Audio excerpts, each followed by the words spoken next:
આ miss world 2024એ એવું કીધું કે મને આ સ્પર્ધાની અંદર વેશ્યા જેવું મહેસૂસ કરાવવામાં આવતું હતું. હૈદરાબાદની અંદર અત્યારે મિસ વર્લ્ડ પેજન્ટ ચાલી રહી છે અને આની અંદર મિસ ઇંગ્લેન્ડ 2024 એક સ્પર્ધક હતી. એ આ સ્પર્ધાને અધવચ્ચે છોડીને યુકે પાછી ચાલી ગઈ છે અને એણે ત્યાંના એક અગ્રણી અખબારને ઇન્ટરવ્યૂ આપ્યો અને એની અંદર આ જે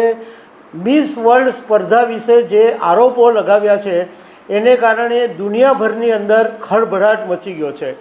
આ મિસ વર્લ્ડ 2024એ એવું કીધું કે મને આ સ્પર્ધાની અંદર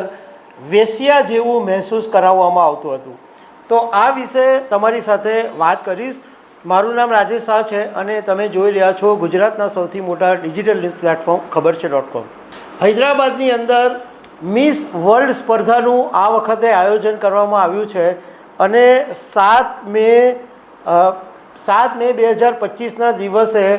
ઇંગ્લેન્ડની મિસ ઇંગ્લેન્ડ બનેલી મિલા મેગી ત્યાં સ્પર્ધામાં ભાગ લેવા માટે પહોંચી હતી અને 16 મેના દિવસે સ્પર્ધાને અડધેથી છોડીને યુકે ચાલી ગઈ અને ત્યાં યુકેનું જે જાણીતું પેપર છે ધ સન અખબાર એને એક ઇન્ટરવ્યૂ આપ્યો અને આ ઇન્ટરવ્યૂની અંદર મિલા મેગીએ બહુ ચોંકાવનારો આરોપ લગાવ્યો કે આ સ્પર્ધાની અંદર મને વેશ્યા જેવું મહેસૂસ કરાવવામાં આવ્યું. એણે એવું કીધું કે આ સ્પર્ધાની અંદર જે લોકો પૈસા આપે છે, જે સ્પોન્સર્સ કરે છે, જે ફંડ આપે છે એવા લોકોને ખુશ કરવા માટે બધું કહેવામાં આવતું હતું. ખાસ કરીને જે મોટી ઉંમરના લોકો હોય એમની સાથે એમનું મનોરંજન કરવાનું, એમની સાથે રહેવાનું, એમને ખુશ કરવાનું પ્રેશર કરવામાં આવતું હતું. મિલા મેગીએ ઇન્ટરવ્યૂમાં કીધું કે દરેક ટેબલ ઉપર 6 ગેસ્ટ અને 2 યુવતીઓને બેસાડવામાં આવતી હતી અને ફિમેલ સ્પર્ધકોને એવું કહેવામાં આવતું હતું, એવું કહેવામાં નહીં બલકે એવું પ્રેશર કરવામાં આવતું હતું કે ગેસ્ટ જે મહેમાનો છે એને ખુશ રાખવામાં આવે. આગળ એણે એવું કીધું કે જે મોટી ઉંમરના અને જે લોકો પૈસા આપતા હતા, જે સ્પોન્સર્સો, એમના સાથે મેલજોલ રાખવાનું, એટલે એ લોકોની સાથે સારી રીતના રહેવાનું તો કહેવામાં આવતું જ હતું, પરંતુ સાથે સાથે જે ફિમેલ સ્પર્ધકો છે એને આખો દિવસ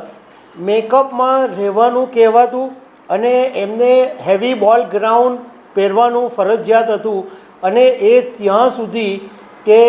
આ યુવતીઓ બ્રેકફાસ્ટ કરતી હોય તે વખતે પણ એમણે આ જ વસ્ત્રો ફરજિયાત પહેરવા પડતા હતા. એટલે આ બધું જોઈને મને બહુ ગુસ્સો આવ્યો અને મેં ચોખ્ખું કહી દીધું કે હું અહીંયા કોઈને એન્ટરટેઇનમેન્ટ કરવા માટે નથી આવી, હું સ્પર્ધામાં ભાગ લેવા માટે આવી છું, એટલે હું આ સ્પર્ધા છોડીને જઈ રહ્યો છું. મિસ વર્લ્ડના 74 વર્ષના ઇતિહાસમાં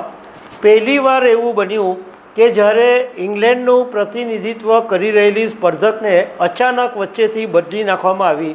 અને હવે મિલી મેગાની જગ્યાએ ઇંગ્લેન્ડની સ્પર્ધામાં રનર્સઅપ રહેલી ચાર્લેટ ગ્રાન્ટ્સ હવે આ હૈદરાબાદની અંદર આ જે સ્પર્ધા ચાલી રહી છે એમાં ઇંગ્લેન્ડનું પ્રતિનિધિત્વ કરશે. હવે સાથે સાથે તમને એ વાત પણ કરી દઉં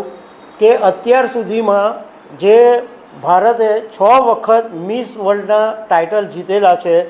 એમાં રીતા ફારિયા 1966, ઐશ્વર્યા રાયે 1994માં, ડાયના હેડને 1997માં, યુક્તા મુખીએ 1994માં અને પ્રિયંકા ચોપડા 2000માં અને 2017ની અંદર માનુષી ચિલ્લરે આ મિસ વર્લ્ડનો ખિતાબ જીતેલો હતો. ભારત તરફથી આ વખતે 21 વર્ષની નંદિતા ગુપ્તા ભારતનું પ્રતિનિધિત્વ કરી રહી છે અને આ નંદિની ગુપ્તા ટોપ 4 ફાઇનલિસ્ટની અંદર સામેલ પણ થઈ ગઈ છે. હવે મિસ વર્લ્ડ સ્પર્ધા છે એના વિશે પણ જાણવા જેવું છે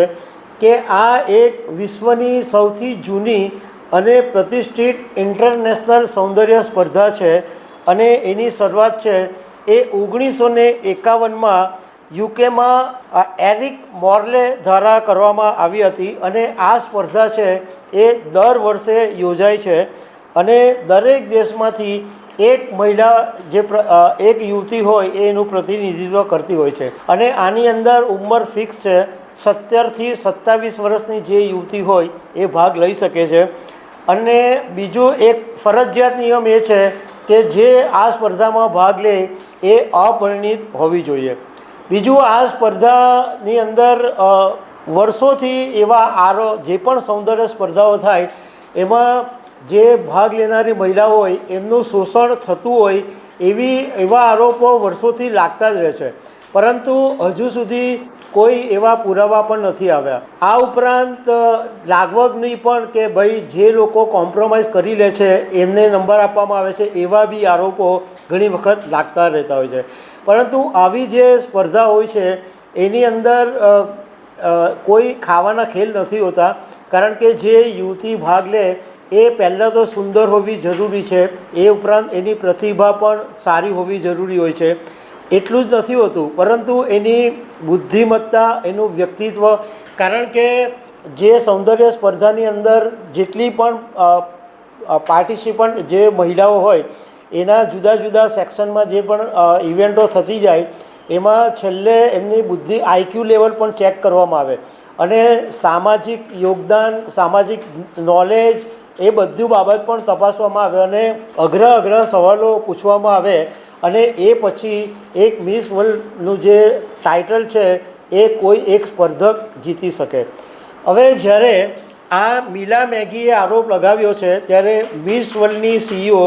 જુલિયા મોલે એક ટ્વીટ કરીને આ આરોપોનું ખંડન કર્યું છે